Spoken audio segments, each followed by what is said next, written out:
Brasil, novembro de 2004. Li sobre as discussões sobre as apostilas. Eu acho que esse tema não é muito interessante do ponto de vista da fé católica. Pelo que eu sei, existem seminários bancados por vários grupos da igreja e que os movimentos têm seus estatutos. O que eu sei sobre o caminho neocatecumenal é que eles estudam a Bíblia e que as experiências das quais dizem é da vivência do Evangelho. Será que fazer críticas pelo que se leu não está errado? Porque eu, tendo estudado história, jamais faria parte do catolicismo sem ter vivido a fé católica.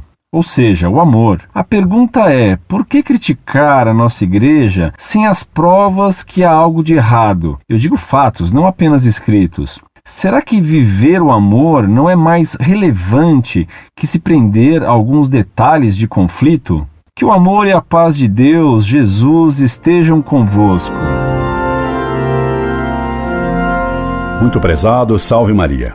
Você me escreve, objetando as minhas críticas ao neocatecumenato, que os membros desse movimento vivem o amor e você confunde amor com fé. A sua dúvida e sua objeção provém do fato de que você tem uma falsa noção de fé, que é precisamente a fé como a entende e ensina o neocatecumenato. A verdadeira fé consiste numa adesão da inteligência às verdades reveladas por Deus e ensinadas pela Igreja. A fé é uma virtude intelectual. A Igreja ensina que sem a fé é impossível ter caridade, isto é, amor a Deus sobre todas as coisas e ao próximo como a si mesmo por amor de Deus. Sem fé não há caridade, porque só se pode amar aquilo que se conhece. A fé é como os pilares de uma casa, enquanto a caridade, aquilo que você vagamente chama de amor, seria o telhado. A finalidade dos pilares é a de sustentar o telhado. A finalidade da fé é a caridade, isto é, o amor de Deus. E o amor de Deus não é um sentimento, mas é querer o bem, que é o próprio Deus. E querer é um ato da vontade e não da sensibilidade. O amor de Deus e do próximo não é um sentimento, repito, mas um ato de vontade. Se não se tem fé, não pode haver caridade, como sem os pilares, o telhado cai. Daí ser a fé o que há de mais fundamental. E se a fé consiste em crer em verdades reveladas por Deus e sendo as verdades expressas por palavras, é de importância fundamental analisar as doutrinas ensinadas por um movimento ou por um autor. A religião católica é a religião do Verbo de Deus encarnado, da Palavra de Deus encarnada em Cristo Jesus. Toda a nossa religião se fundamenta em palavras que encerram verdades. Assim, por exemplo, os sacramentos exigem palavras. Há fórmulas para o batismo, para a consagração da hóstia, para a absolvição dos pecados, para o matrimônio e etc. A fé é a condição necessária para se ter caridade, o amor. Por isso, todos os que caem em heresia ou em grave erro contra a fé, automaticamente perdem a caridade. O herege não vive o amor, para usar a sua expressão, a fim de fazer entender melhor por você, ainda que pronuncie sempre essa palavra tão desvirtuada e torcida em nossos dias. Creio que lhe deixei claro já como são importantes as palavras, como é importante analisar os textos de alguém para saber o que ele pensa, para conhecer a sua doutrina. E como exemplo de exame de textos, tomarei o seu. Você me escreve, porque eu tenho estudado história, jamais faria parte do catolicismo sem ter vivido a fé católica. Ou seja, o amor? À luz do que expus acima, você mesmo poderá constatar seu equívoco em identificar fé e amor. A fé é uma virtude intelectual, pela adesão obsequiosa da inteligência às verdades que Deus nos revelou. A caridade é uma virtude volitiva, da vontade, pois consiste num desejo de querer, acima de tudo, Deus, bem absoluto, e de querer para o próximo que alcance a salvação, o bem absoluto, e que para isso ele realize a sua vocação pela prática de todas as virtudes, tornando-se semelhante a Deus. Neocatecumenato e segredo. O neocatecumenato se apresenta como um movimento católico, mas oculta os seus ensinamentos e doutrinas. Nas suas famosas e bem discretas, para não dizer secretas, apostilas Kiko Arguello e Carmen, os dirigentes do neocatecumenato defendem doutrinas heréticas e por isso mesmo afirmam que convém mantê-las em sigilo. Além disso, o texto é de muito baixo nível intelectual e doutrinário, grosseiro e nele se recomenda explicitamente aos que assistem às primeiras reuniões do neocatecumenato que não contem tudo o que ouviram. Veja as provas do que afirmo. Kiko previne aos catequistas do neocatecumenato: não é para falarem às pessoas tudo o que lhes direi. Francisco Arguello, Kiko, apostila as orientações às equipes de catequistas para a fase de conversão. Anotações tiradas das gravações dos encontros realizados por Kiko e Carmen para orientarem as equipes de catequistas de Madrid em fevereiro de 72. Jundiaí, São Paulo, janeiro de 87, nono dia, catequese sobre o sacramento da penitência, página 124. E para destacar que não estamos respingando frases isoladas de um contexto, confirmemos essa recomendação de fazer segredo sobre as catequeses e as doutrinas do neocatecumenato com outra frase de Kiko: não digam nada às pessoas de todas essas coisas. Simplesmente valorizem o valor comunitário do pecado, sua índole social, o poder da igreja e etc. Kiko, Apostilas, cite nono dia, página 137. Numa outra apostila, mais recente, de 1995, aparece um texto de Kiko no qual se fizeram cortes evidentes, indicativos de censura e segredo. Kiko e Carmen e Mário, Convivência de Catequistas, 1995. Transcrição de catequese orais sem corrigir. Sem corrigir, mas com cesuras e censuras. No neocatecumenato recomenda-se, pois, que não se diga tudo a todos. Há que manter certas coisas em segredos. Por quê? Porque são doutrinas heterodoxas, que pretendem instilar, pouco a pouco, entre os católicos. Por exemplo, uma nova noção de fé, uma noção modernista de fé. O conceito de fé do neocatecumenato: fé, experiência e sentimento. O neocatecumenato tem uma noção modernista de fé. Para o modernismo, a fé não era uma adesão da inteligência a verdades reveladas por Deus e ensinadas pela Igreja. Para o modernismo, a fé era um sentimento interior, uma experiência íntima e pessoal com Cristo. Essas noções errôneas de fé foram severamente condenadas por São Pio X na encíclica Pascendi, o primeiro movimento de qualquer fenômeno vital, qual, como já o dissemos, é a religião. Há que derivá-lo de alguma indigência ou impulso, e as origens, se temos que falar mais precisamente da vida, há que colocá-las em certo movimento do coração que se chama sentimento. Pelo que, como o objetivo da religião é Deus, é preciso absolutamente concluir que a fé, princípio e fundamento de toda religião, deve se colocar em certo sentimento íntimo que nasce da indigência do divino. São Pio X, Pascendi, Denzinger, número 2074. Portanto, a fé, segundo os modernistas, é um sentimento religioso. Kiko e Carmen repetem essa noção. Na Pascendi, São Pio X condena a doutrina de que a fé nasce de uma experiência íntima do homem. Há que reconhecer no sentimento religioso certa intuição do coração pelo qual, se o homem, sem nenhum intermédio, alcança a realidade de Deus e adquire tão grande persuasão da existência de Deus e de sua ação, tanto dentro como fora do homem, que supera muito toda a persuasão que possa vir da ciência. Os modernistas põem, pois, uma verdadeira experiência, e esta superior a qualquer experiência racional. E se alguns, como os racionalistas, a negam, afirmam os modernistas, que não querem colocar-se nas condições morais que se requerem para que haja aquela experiência. Ora, essa experiência, quando uma pessoa a tem, é a que própria e verdadeiramente o faz crente. Como estamos longe dos ensinamentos católicos. São Pio X, Pascendi, Denzinger, 2981. Quão longe estão os ensinamentos de Kiko e Carmen, as doutrinas do neocatecumenato, da doutrina católica. Kiko repete a doutrina modernista de fé. Em primeiro lugar, para Kiko, o cristianismo não seria um conjunto de verdades reveladas por Deus, nas quais se é obrigado a crer. O cristianismo seria uma experiência religiosa, e não um credo de doutrinas cuja crença é obrigatória, sob pena de pecado contra a fé, pecado que exclui ipso fato da Igreja. Veja o que escreveu e ensina Kiko, o que ensina o neocatecumenato. Dizíamos que a fé não consiste numa série de ideias ou no fato de aderir à verdade, ou em acreditar que existe um Deus que criou tudo, mas que a fé é um encontro pessoal com Deus, com Jesus Cristo, porque Jesus Cristo é o autor da fé nos homens e é aquele que nos leva ao Pai. A plenitude da fé se dá em Jesus Cristo.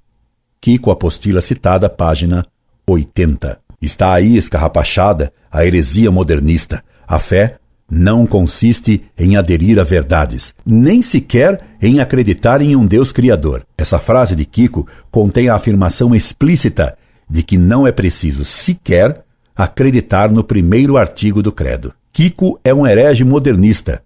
O neocatecumenato é uma seita modernista. Kiko confirma essa conceituação modernista de fé pouco adiante na mesma página de sua apostila secreta. E quisermos apresentar através da história da salvação, concretamente com Abraão, com um hebreu saído do Egito. E com São Paulo, como a manifestação de Deus para estas pessoas não foi de jeito nenhum acreditar em certas verdades, mas foi sentir a ação de Deus na sua vida concreta. Para eles, a fé foi um encontro real que os conduziu a uma mudança de existência. Kiko, apostila citada sexto dia, Quem Sou Eu? Página 80. Carmen ensina a mesma doutrina herética de fé. Fé é um conhecimento experiencial. Carmen, apostila citada, primeira parte da catequese sobre a Eucaristia, página 226. E ainda, da fé, fizemos conceitos e raciocínios. Demos definições da fé, que são tudo, menos a fé da Escritura. Fé, na Escritura, é uma garantia e uma experiência profunda. É um conhecimento histórico experiencial. É um acontecimento experiencial. Carmen, apostila citada, página 226. Nessa mesma passagem, Carmen afirma que fé é um conhecimento pleno. Carmen, apostila citada, página 226. O que aproxima a noção de fé de Carmen daquele da gnose. Nesses textos de Kiko e de Carmen está clara a noção de fé como um sentimento e como experiência, como encontro, e não como adesão da inteligência a um conjunto de verdades reveladas por Deus e ensinadas pela Igreja, nas quais se é obrigado a crer. Para Kiko, como para qualquer protestante, ter fé é ter tido uma experiência com Jesus, é sentir Jesus, e de tal modo que a pessoa mude de vida. Essa noção herética e modernista de fé conduz a um total subjetivismo, pois cada um pode dizer que sentiu o que quiser, e baseado nisso, pode acreditar no que bem desejar. Até que Kiko é um novo Moisés. Daí Kiko concluir: nós não somos homens de doutrina. Kiko, apostila citada, página 79. Kiko e Carmen vão repetir, ad nauseam, que a fé resulta de uma experiência com Deus, que produz uma revelação interior e pessoal, exatamente como ensinava a doutrina herética modernista. Qualquer pessoa que tenha experiência de fé teve um encontro com a revelação de Deus. Carmen, apostila cite, página 72. É a própria definição de revelação dos modernistas condenada por São Pio X. Exatamente por não considerarem a fé como um conjunto de verdades, Kiko e Carmen afirmaram em sua apostila: não falaremos de Deus dizendo Deus é onisciente, onipotente, teorizando e falando de verdades em forma racional, porque cada um daqueles que os escutam podem saber muito neste sentido e não se sentir salvo de jeito nenhum. Kiko, apostila cite, página 70. Texto curioso que faz pensar que para Kiko, ter fé consiste em sentir-se salvo, o que é pura heresia protestante. Para Kiko, esse pseudo-Moisés do neocatecumenato, o cristianismo não é, de jeito nenhum, uma doutrina que se pode aprender com catecismos e teologias. O cristianismo é uma boa notícia, um acontecimento histórico, o que o distingue de todas as filosofias e religiões. Kiko, apostila cite, página 98. Se o cristianismo não se aprende com catecismos, o que ensina Kiko em suas catequeses? E por que ele chama os iniciados, em sua pregação, de catequistas? Ora, catequista é aquele que faz catequese, que ensina um catecismo, que ensina uma doutrina, contradições de falsos profetas. Kiko é repetitivo, martela sempre os mesmos erros grosseiros. O cristianismo não é uma filosofia, uma doutrina em que se explicam de forma racional os porquês fundamentais da vida. Ser cristão não é aderir a uma série de verdades abstratas pré-estabelecidas. O cristianismo não é um tratado. Kiko Apostila, cite página 97. Por isso, para difundir o cristianismo, não se deve ensinar doutrina nenhuma. Bastaria proclamar que Cristo morreu por nós. Mas Kiko nem percebe isso. Essa também é uma verdade. Não se trata de dar uma síntese teológica que fale a razão, mesmo se for feito isso, mas de ouvir um anúncio de salvação. Kiko Apostila, cite, Sétimo dia, o querigma, primeira parte, página 96. Desse posicionamento antirracional e antidoutrinário, Carmen tira a conclusão de que não se deve querer ensinar ou convencer ninguém. As pessoas não entenderão nada. Mas não se preocupem absolutamente. Não procurem convencê-las, dizendo as coisas que dissemos antes sobre a penitência. Eu as disse para vocês para que as tenham como base, para que quando os interrogarem, possam esclarecer melhor, mas não procurem convencer ninguém. Carmen Apostila, Cote, página 142. Já na introdução da apostila que estamos citando, Kiko afirmou que o cristianismo não é uma doutrinação. Kiko Apostila, introdução, página 4. Que ele não é uma doutrina, idem, página 6. É uma experiência, idem, página 7. Não é um curso de catequese, idem, página 8. Que Kiko estaria dando aos seus catequistas. Entretanto, Cristo nos ensinou e mandou seus apóstolos ensinarem. Ide e ensinai a todos. Toda essa ojeriza à verdade e à racionalidade, toda essa recusa em aceitar a fé como adesão a verdades reveladas por Deus, leva Kiko a asseverar que o neocatecumenato não tem forma intelectual. Kiko Apostila, primeiro dia, apresentação aos catequistas, página 1. Daí, a acentuação da fé como sentimento. Em Cristo, você é herdeiro de Deus, irmão de Jesus Cristo. Por isso, você pode chamar a Deus Papai, Abá, sentindo isso dentro de você. Kiko Apostila, cite página 113. Ao contar o caso de um homossexual de Florença que fez um curso de iniciação do neocatecumenato, Kiko ressalta o valor do sentir como sendo algo superior ao compreender. Lembro-me, por exemplo, de um moço de Florença que diante de todo mundo disse: eu sou homossexual e bendigo a Deus com todo o meu coração, porque sou assim. Ia ao psiquiatra.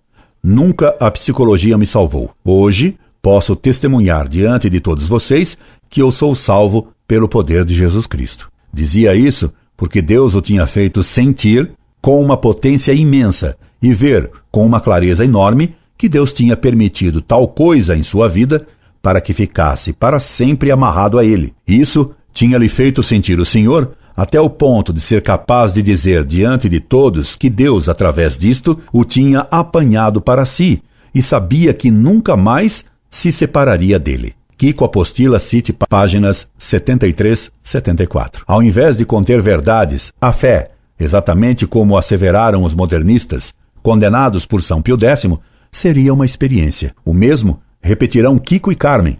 Esta última, que já recomendara que não se deve procurar convencer ninguém, afirma: não se trata de iniciar uma discussão sobre as ideias que não ficaram muito claras para alguns daqueles que os escutam. Isso é perigoso. Trata-se de dar a experiência vivida pessoalmente. Carmen Apostila, cite página 160. Note-se como esse movimento antirracional tem medo de discutir, pois considera isso perigoso. Carmen não aprecia o saber racional, intelectual. Prefere a ele um saber que ela chama de existencial. Que seria um saber existencial? Escutem Carmen. Assim é aquele que nasce do Espírito. Não sabe para onde vai, se entrega constantemente a Deus. Sabe, existencialmente, que Deus é amor e se abandona nele. Carmen Apostila, cite página 157. Carmen, ela que se peja de seguir uma corrente adoutrinária e até antirracional, ela é toda cheia de expressões e termos filosóficos, normalmente mal usados. Ela fala, por exemplo, em morte ôntica e frequentemente usa o termo existencial, o que a coloca na onda sartriana. Fica chique, fica na moda, fica até parecendo que essa Carmen, tendo em vista sua preocupação de estar na moda, seja freira, modernista, moderna. Carmen sempre procura demonstrar que sua crença difere do que sempre foi ensinado na igreja. Ela é arauto de uma maneira nova de acreditar. Ela não tem a fé que a igreja sempre teve. tem uma nova fé. Todos nós pensamos acreditar verdadeiramente que Jesus Cristo ressuscitou, e isto é verdade. A experiência de Cristo ressuscitado, feita pelos apóstolos, não é uma experiência de ontem, é de hoje, de agora, do presente, de potência de vida. Carmen, Apostila Citi o Querigma, segunda parte, página 123, 2. Nesse texto, Carmen distingue a pura crença intelectual na verdade da ressurreição de Cristo de uma maneira nova de crer, que seria não intelectual, mas experimental. Essa maneira nova de ter fé é a maneira experimental e modernista de crer. E Kiko imita Carmen.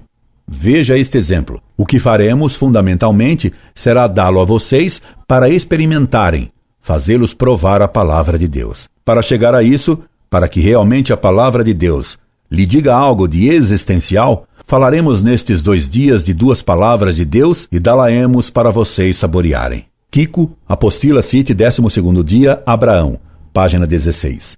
Mas não ficou lindo? O que será que significa dizer algo de existencial? Deve ser suculento. E mais uma vez, Kiko repete as fórmulas de Carmen. Esta experiência de vida sobre a morte do corpo do homem é a experiência da fé que os apóstolos viram e que formou a primeira comunidade. Kiko, Apostila Citi, página 123, 5. Desprezo da inteligência. É claro que esse conceito irracional, sentimental e experimental de fé tem por consequência o desprezo de tudo que está ligado à fé como virtude intelectual. No neocatecumenato se menospreza a razão, a filosofia, os conceitos metafísicos e a própria teologia. Só vale a experiência interior pessoal. Dou-lhe, meu caro consulente, alguns textos comprobatórios disso, retirados da apostila de Kiko e Carmen, que lhe venho citando. A experiência pessoal das pessoas. Poderia haver uma experiência pessoal que não fosse de pessoas? Vale muito mais do que dar teorias e fazer dissertações. Estas, com o tempo, se esvaziarão. Kiko, Apostila Citi, 6º dia, Quem Sou Eu, página 82. Cristo faz a afirmação exatamente oposta de Kiko. Passarão os céus e a terra, mas minhas palavras não passarão. Lucas 21, 33. Para o neocatecumenato, não são palavras de Cristo que valem, mas as teorias do modernista Padre Boyer. Discorrendo sobre o que significa a ressurreição de Cristo para a igreja primitiva, Carmen afirma que ela era a luz, o único sol que tornou possível a existência da igreja num mundo inútil. Carmen, Apostila Citi o Querigma, segunda parte, página 123, 2. Depois de Constantino, a igreja teria entrado em profunda decadência, garantem Kiko e Carmen, repetindo a invencionice do modernista Padre Boyer e dos heréticos gibelinos antigos. Carmen prossegue afirmando que a igreja, antes do Vaticano II, havia escondido o sol da ressurreição que ela possuía e que brilhava na igreja primitiva. A citação é longa, meu caro, mas como ela é gravíssima e comprova as heresias do neocatecumenato, eu a coloco inteira. Pode-se representar como a imagem do sol fazer o desenho. Esse é o nível didático dos encontros do neocatecumenato. Parece orientação pedagógica para magistério primário. O sol ilumina sempre, mas durante o inverno seus raios são obscurecidos pelas nuvens. Já faz muito tempo na história que este sol da ressurreição, que está presente, pois de outro modo a igreja não existiria, está escurecido no meio de uma igreja que é pobre, em crise, etc. O que impede os raios da ressurreição de se manifestarem.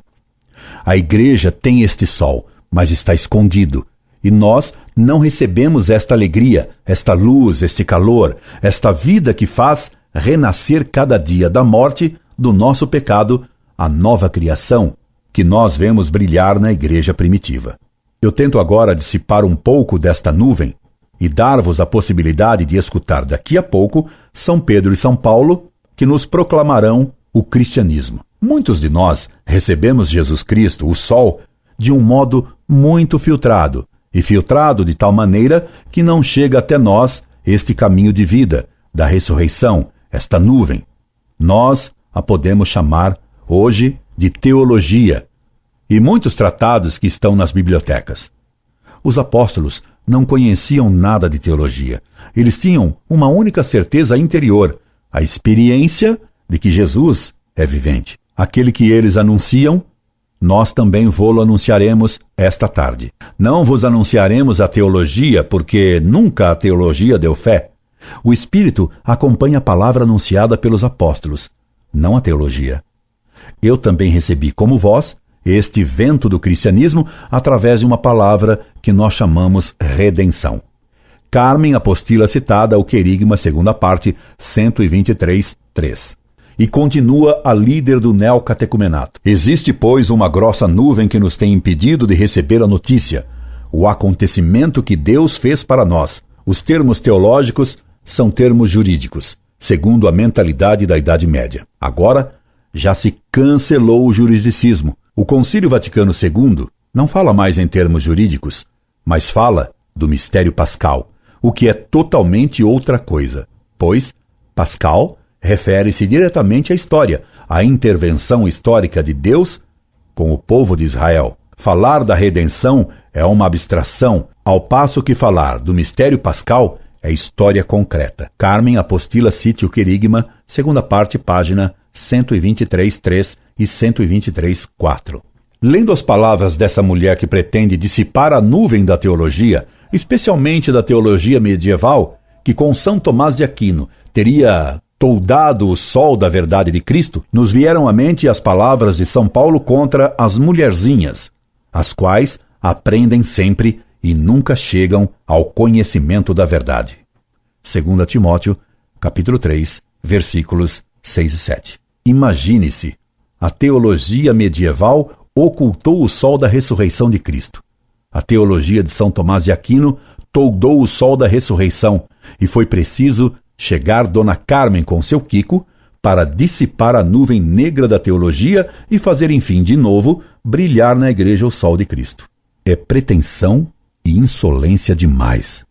E note, meu caro, que Carmen, aquela que dissipou a nuvem da teologia e fez renascer o sol experiencial, afirma com todas as letras que o Concílio Vaticano II cancelou o juridicismo. Garante-nos, Carmen, essa pitonisa do modernismo neocatecumenal. O Concílio Vaticano II não fala mais em termos jurídicos, mas fala do mistério pascal, o que é totalmente outra coisa.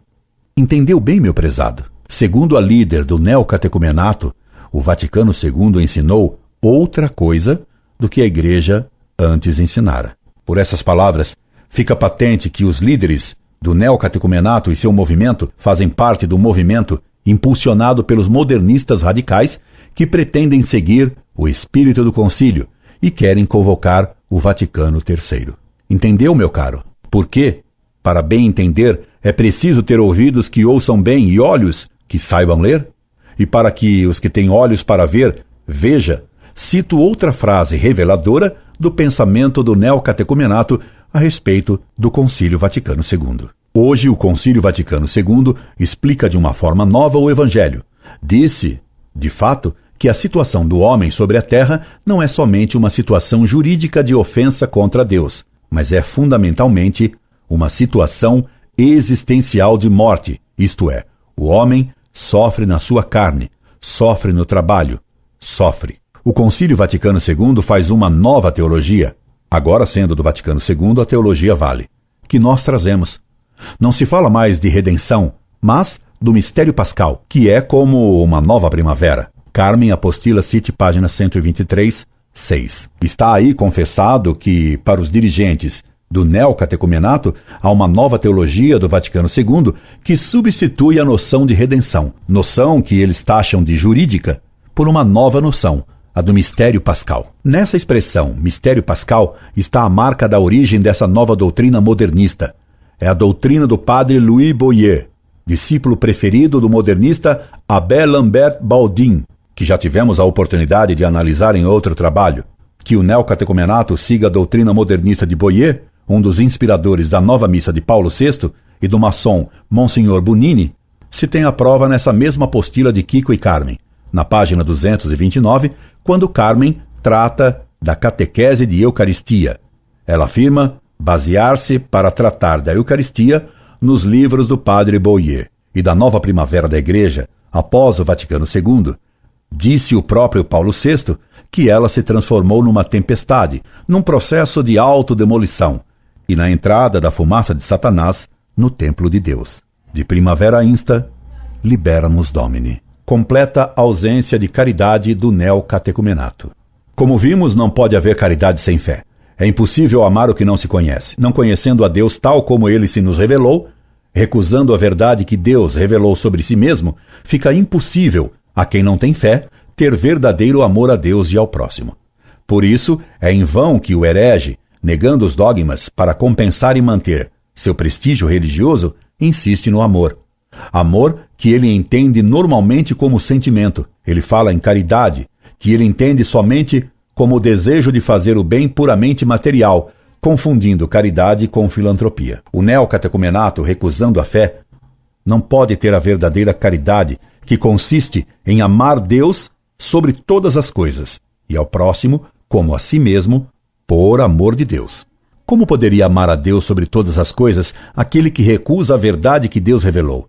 Aquele que chama Deus de mentiroso? Aquele que coloca a sua opinião, o seu modo de ver, acima da revelação feita por Deus e ensinada pela Igreja? Assim, a falta de caridade é manifestada no herege em seu desprezo pela misericórdia de Deus, no desprezo do amor de Deus.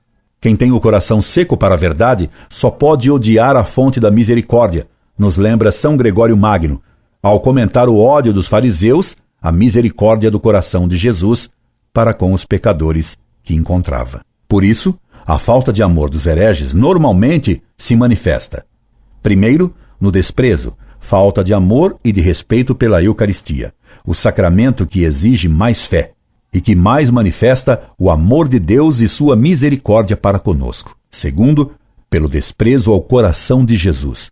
Terceiro, pelo desprezo pelas autoridades eclesiásticas, especialmente pelo ódio e desprezo ao papado. Primeiro, desprezo do neocatecumenato pela hóstia consagrada. Já tratamos desta questão quando respondemos a uma outra consulente que tentara defender os erros de Kiko e do neocatecumenato.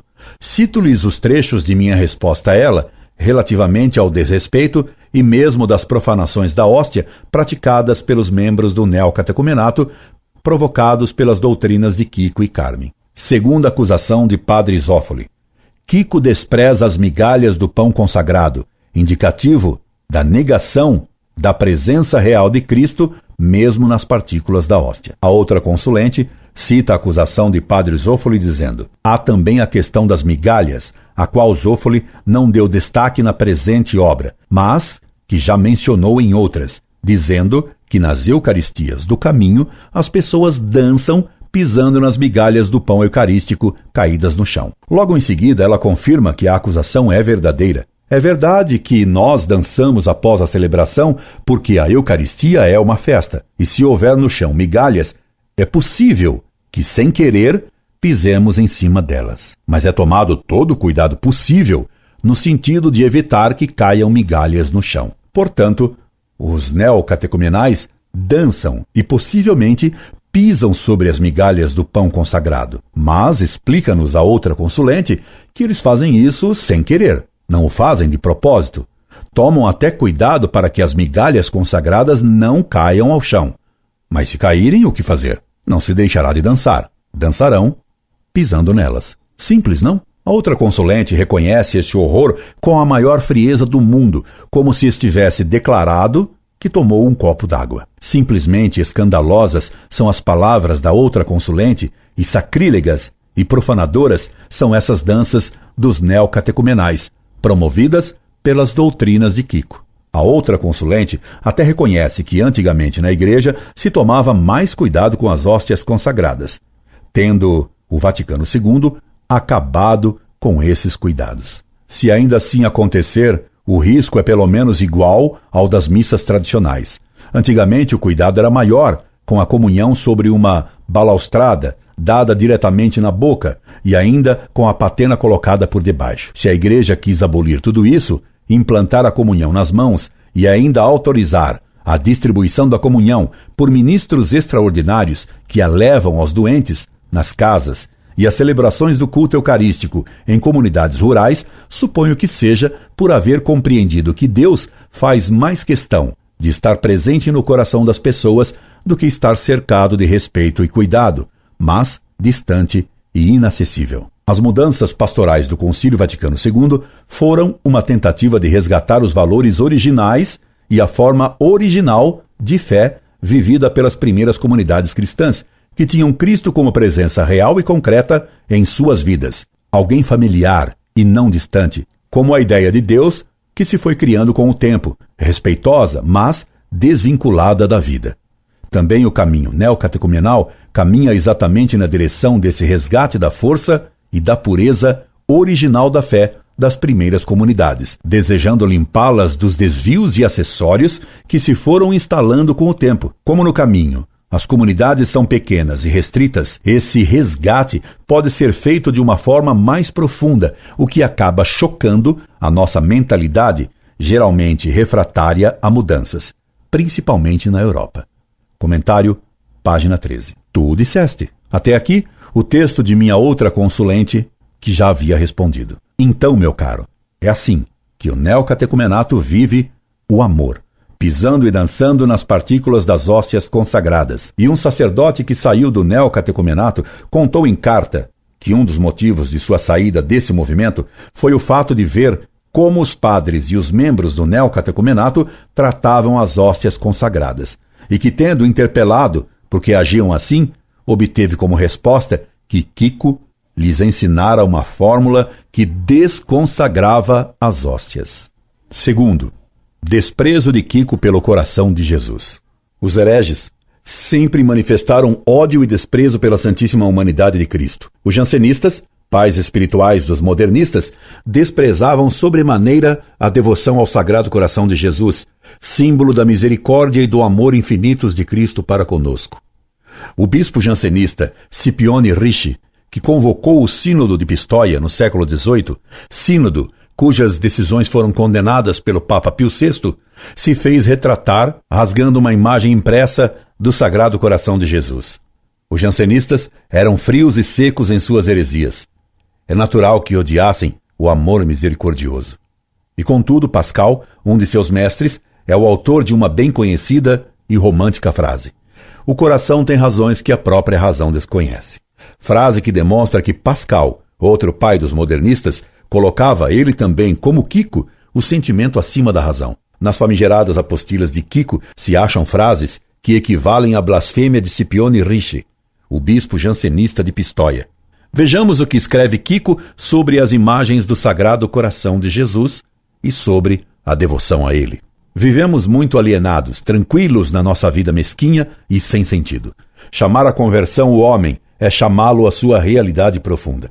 Por isso, atenção com certos conceitos de Deus bonzinho, que é todo misericordioso, porque a vida é muito mais séria. Venham comigo vocês que têm certos conceitos de um Deus, tipo Sagrado Coração de Jesus, com a mãozinha assim e o rosto bem pintadinho, todo de açúcar e mel, bem suave e terno. Vamos aos barracos. As favelas de Madrid.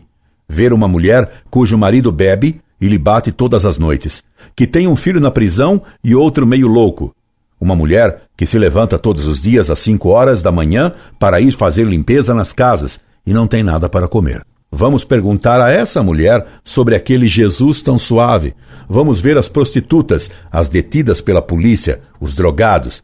Vamos ver a guerra do Vietnã, os cadáveres em putrefação. Vamos ver um pouco aquele Deus todo suave que tem aquela vidinha tão regular, tão boa e querida. Não. A vida é muito mais séria do que isso tudo e não se pode fazer dela uma caricatura. Aquele Deus de papel não existe.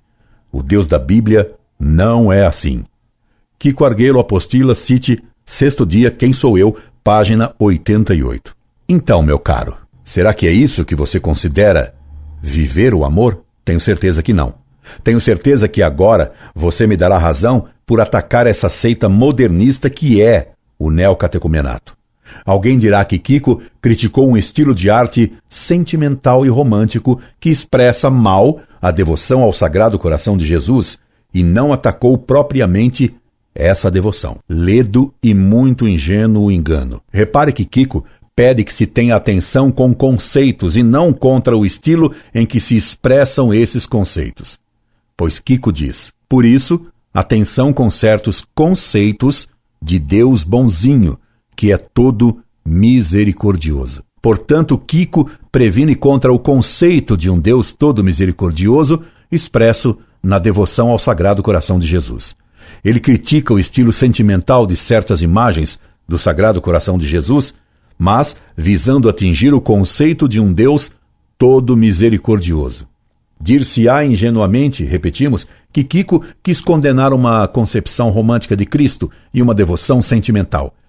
Que ele foi contra a romantização de uma devoção e não contra a devoção ao Sagrado Coração em si. Se fosse assim, ele deveria ter deixado isso bem claro, porque quanto mais um tema é delicado, mais claras devem ser deixadas as distinções. Se num tema tão sagrado quanto a devoção ao coração misericordiosíssimo de Cristo, Kiko deveria ter deixado patente que ele distinguia a devoção revelada pelo próprio Cristo a Santa Margarida Maria Alacoque das representações de alguma imagem romântica. Ele distinguiu o contrário, pediu que se tomasse cuidado com o conceito de um Deus bonzinho que é todo misericordioso. Pretender desculpar Kiko dizendo que ele critica um certo tipo de arte sentimental e não o conceito, a devoção ao Sagrado Coração de Jesus, seria a mesma coisa que dizer que o jansenista Scipione Ricci, rasgando a imagem do Sagrado Coração de Jesus, queria demonstrar apenas seu desprezo estético a uma tela e não um posicionamento teológico. Na realidade, aproveitando essas desculpas, sem nenhum respeito pela imagem de Cristo, ele blasfemou contra o próprio coração de Jesus. Agora, lhe deve estar bem claro por que as apostilas de Kiko devem ser mantidas secretas. Agora, deve-lhe ficar claro o que a outra consulente escreveu ao pretender defender Kiko e o caminho neocatecumenal. Kiko repete sempre que nem tudo o que está dizendo é para ser repassado às pessoas, ao menos não tudo de uma vez. Comentário, página 18, de uma outra consulente. Nem tudo o Kiko diz de uma vez. Ele ataca a figura sentimental de um santinho do Sagrado Coração para atingir o conceito dessa devoção. Venham comigo vocês que têm certos conceitos de um Deus tipo Sagrado Coração de Jesus, com a mãozinha assim e o rosto bem pintadinho, todo de açúcar e mel, bem suave e terno. Onde ficou o respeito por Nosso Senhor? Na boca de Kiko, a blasfêmia é tanto mais repulsiva quanto mais ele quer se fazer passar por fiel. Como pode amar os homens quem tem tal desprezo pelo conceito do coração misericordioso de Cristo? Todo o amor que ele proclama pelas prostitutas, pelos pobres, pelos drogados, é pura simulação, porque quem não ama Deus não pode amar realmente a seus irmãos. E não pense, meu caro, que Kiko disse essas frases escandalosas uma só vez, por um lapso. Ele voltará à carga. Temos grande ignorância das Escrituras e, por isso, temos as nossas ideias de um Jesus melado, com a barbinha e a sobrancelha depiladas, com a mão assim e o olhar assado, como certas imagens do Sagrado Coração. Pensamos que Jesus fosse todo doçura e não sabemos que Jesus disse, canalhas, raça de víboras, e disse a Herodes, essa raposa. Jesus se zangou também. Mas, como temos esta estampa de Deus, dos santinhos, não podemos compreender o Deus da Bíblia, que é um Deus potente e firme. Kiko, apostila, cite página 108. Mais uma vez, aproveitando o estilo sentimental de certos santinhos, Kiko atacou de fato a devoção ao Sagrado Coração de Jesus. Ele faz uma crítica à arte sentimental, sem distinguir que o conceito, mal expresso nessa arte, deve ser preservado.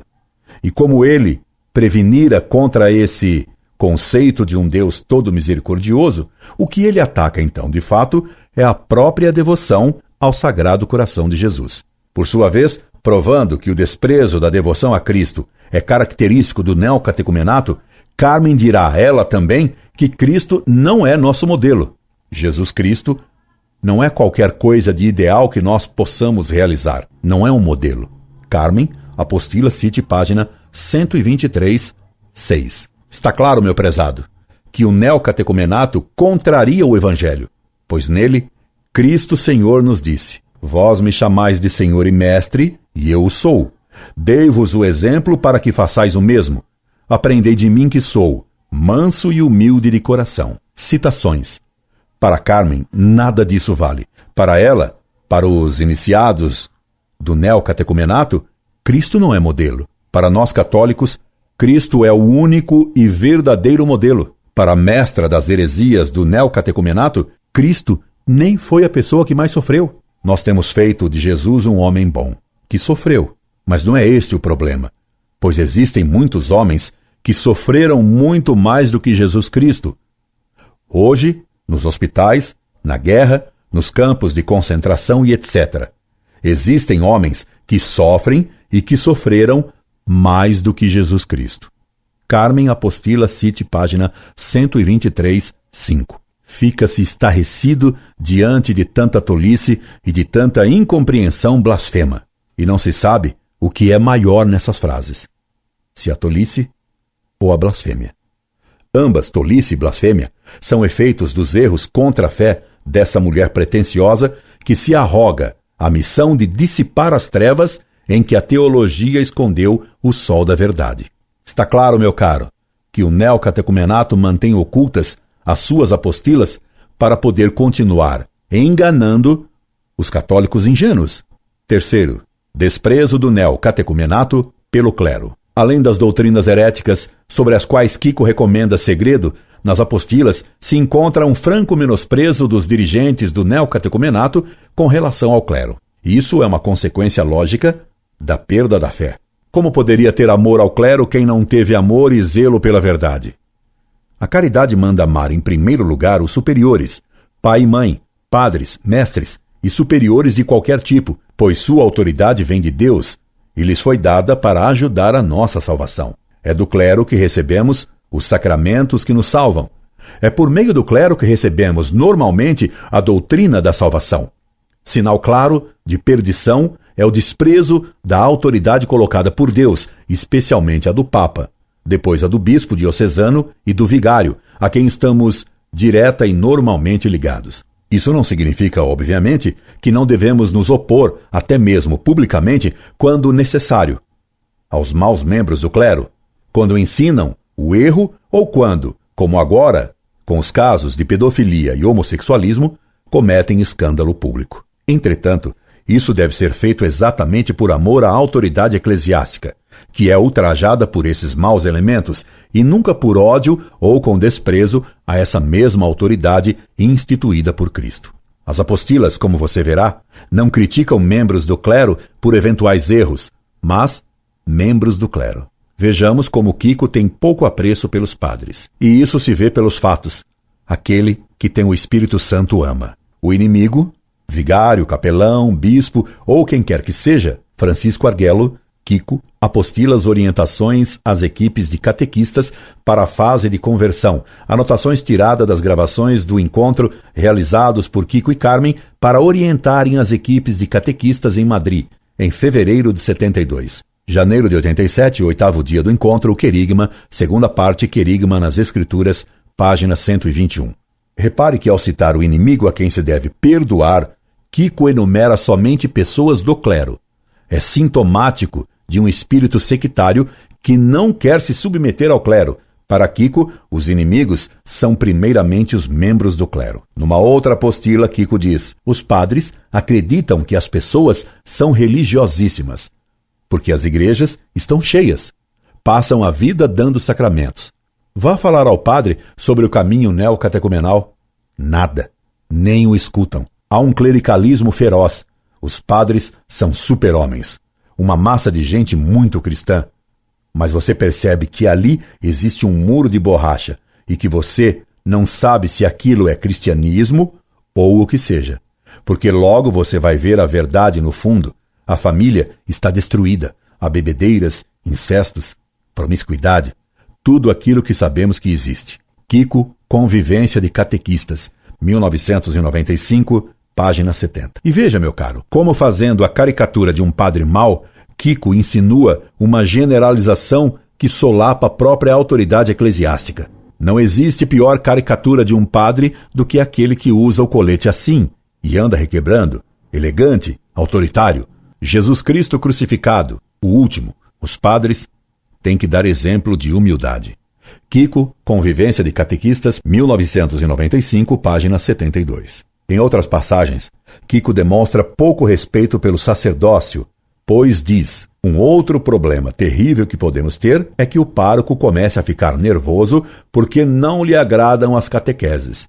Isto sim é que é um problema, pois os padres têm uma ideia do que seja a catequese e pensam que os catequistas devem ser pouco menos que os professores de teologia e esperam escutar certas coisas. Segundo problema, o pároco tem já uma ideia da gente que virá, conta com tal pessoa, com tal outra e com os mais firmes da paróquia. E sucede que não vem nenhum destes, mas se vê ali um bando de pobretões e outros senhores que jamais viu na paróquia. Assim, leva a uma grande desilusão e se sente destruído. A coisa já não lhe agrada e não o convence. No fim, vê que as pessoas diminuem e começa a pensar que diminuem porque as catequeses não são bem dadas, que o enganaram, porque ele queria uma equipe mais bem formada, e não esta, que vem aqui e diz coisas muito pobres. Não vos deixeis enganar com tudo isso. Dizei ao pároco que ele está enganado, que passe a fé, que vós estáis ali em nome de Jesus Cristo, que não estáis ali em vosso próprio nome, e que é ele quem vos escolheu. Nem vós escolhestes a paróquia, e que se houvesse necessidade de estudos maravilhosos, jamais se evangelizaria. Kiko Apostilas, idem introdução, página 7. Note você, meu caro, como Kiko quer que os catequistas do neocatecumenato falem aos padres. Eles é que são escolhidos e enviados por Jesus Cristo e pelo Espírito Santo. Os catequistas é que têm uma missão diretamente confiada a eles por Deus. Vós exerceis um ministério em nome de toda a igreja. Não deveis pregar só o pedacinho de fé que tendes. Pregai em nome da igreja. Kiko, introdução, documento citado, página 1. O que está dito aí é gravíssimo. Kiko considera seus catequistas como possuidores de um ministério em nome de Cristo. O neocatecumenato se apresenta, então, como uma hierarquia paralela àquela que foi estabelecida por Cristo. Isto é cismático e herético, pois constitui uma igreja paralela à Igreja Católica, dentro da igreja. É natural que tal posicionamento tenha criado, por toda parte, atritos com a hierarquia e causando divisões nas paróquias. É natural, então, que Kiko veja no vigário, no bispo, o inimigo. Kiko considera que na igreja devem se distinguir duas formas de autoridade e de magistério. Primeira, a carismática, como a dele e a do neocatecumenato em geral. Segundo, a institucional. É essa postura doutrinária errada que provoca a formação de uma estrutura paralela nas paróquias e dioceses, onde se instala o caminho neocatecumenal de Kiko e Carmen. Pedro e Paulo, o que salva a igreja são sempre as duas testemunhas, o carismático e o institucional juntos. O carisma é um dom. Nós, os membros do neocatecumenato, somos os mais irregulares. Eu sou um pintor e Carmen, uns leigos, e estamos aqui armando uma confusão na igreja. O Papa vem e nos apoia.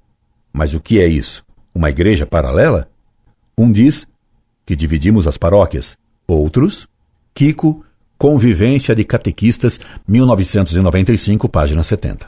É por razão de se crer, autorizado por um carisma do Espírito Santo, que Kiko se sente com a autoridade carismática de dizer a seus secazes que eles devem prega em nome da igreja e exercer o ministério em nome da igreja, sem ter nenhum a autoridade institucional. No neocatecumenato se manifesta de modo agudo a dicotomia da pseudo-igreja carismática em oposição à igreja institucional. Ainda bem que Kiko reconhece que está armando uma confusão na igreja. Para Kiko e para o neocatecumenato, o padre devia representar a comunidade e não Cristo. Quarta pergunta. Até que ponto para você o presbítero que o absolve representa a comunidade? As pessoas dizem que nunca tinham pensado nisso. Acreditam que o presbítero representa Jesus Cristo e a Deus somente. Mas a comunidade. Qual comunidade? Então explica um pouco falando da igreja primitiva. Kiko, OP cite página 143.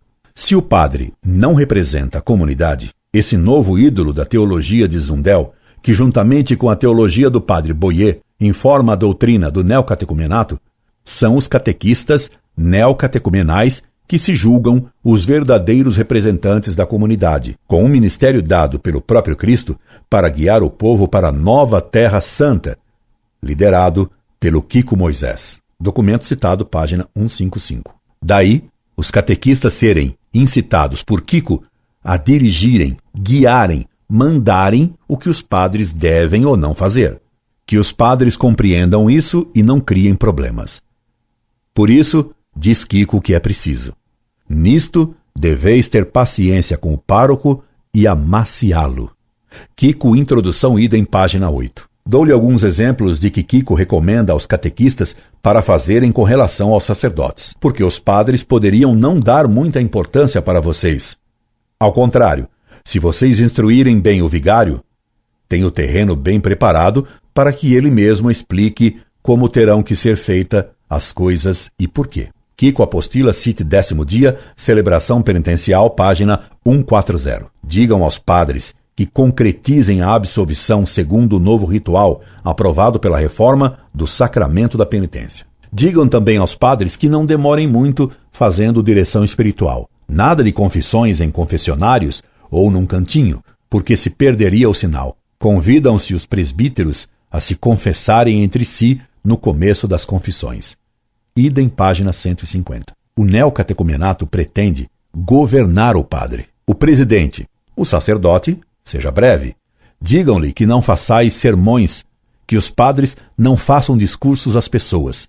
Kiko Apostila citada, página 158. Até no tipo de penitência que o confessor dá ao penitente, se intrometem os catequistas do neocatecumenato. É bom, por isso, aconselhar com antecedência os presbíteros para não dar, a não ser em casos especiais, outra penitência além desta, o Pai Nosso. Kiko Apostila, cite página 158. Não bastando essa diminuição do munus sacerdotal face aos catequistas, Kiko ainda ridiculiza os padres, pois recomenda que o presidente a leia a exortação bíblica tirada de 2 Coríntios, capítulo 5, versículos de 1 a 21, com força, sentindo-a, e não com voz de padre ou com tom de sermão, que a torne realidade. Kiko Apostila, citada, página 158. Neocatecumenato, favelas, pobreza e caridade. Certamente você me contra-argumentaria com a renúncia às riquezas praticada por vários, para não dizer muitos, do neocatecumenato que passam a viver pobremente entre pobres, até mesmo ao que consta em favelas. Evidentemente, se alguém faz isso com reta intenção, Deus, que conhece o fundo dos corações, o recompensará. Não entro no foro das intenções, onde nem mesmo a igreja entra, de internis nisi ecclesia. Também não entrarei na questão controvertida do uso das riquezas renunciadas em favor do neocatecumenato e do que tanto se fala, as diferenças de modo de vida dos dirigentes e da base do movimento. Deus julgue. Permaneço circunscrito ao terreno doutrinário. Ora, como já vimos, segundo a doutrina católica, ninguém pode ter verdadeira caridade sem ter verdadeira fé. Como o neocatecumenato nega e destrói a fé católica em seus membros, se há algum ato de caridade praticado por eles, ele só pode ser de ordem material e nunca formal.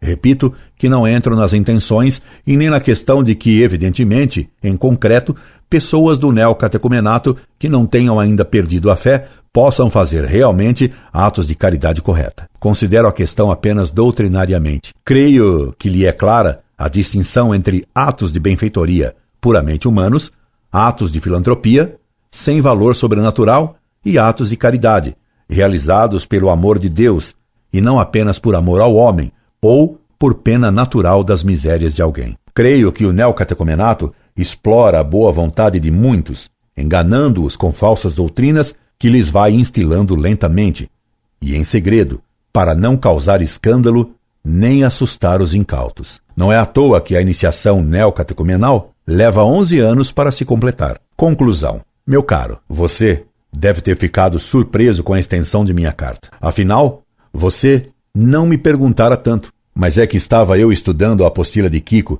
e minha indignação contra suas heresias crescia à medida que as lia, quando recebi sua carta. Aproveitei para, ao mesmo tempo que elucidava suas dúvidas, esclarecer a muitos sobre uma das apostilas de Kiko. Tenho 4 delas, e nem pude expor tudo desta primeira que examino. Dela haveria muito o que dizer a respeito da penitência, da confissão e da comunhão. No assunto confissão, a doutrina é vergonhosamente protestante. Na da Eucaristia ou comunhão, a doutrina é escandalosamente judaica. Como o neocatecumenato consegue manter-se na igreja? Se diz tantas heresias? Simples, elogiando o Vaticano II. Palavra de passe que garante defender qualquer loucura em nome do concílio. Resumindo e concluindo, mostrei-lhe, primeiro, que o neocatecumenato tem uma noção modernista de fé. Segundo, que essa noção herética de fé destrói a caridade. Terceiro, que a falta de caridade do neocatecumenato se manifesta no desrespeito à Eucaristia, no desprezo e na ridicularização da devoção ao Sagrado Coração de Jesus e no desprezo dos sacerdotes. Esperando tê-lo auxiliado, assim como a muitos outros, enganados que foram por Kiko e Carmen, e recomendando-me as suas orações, me despeço fraternalmente. Incorde Jesus Semper, Orlando Fedeli.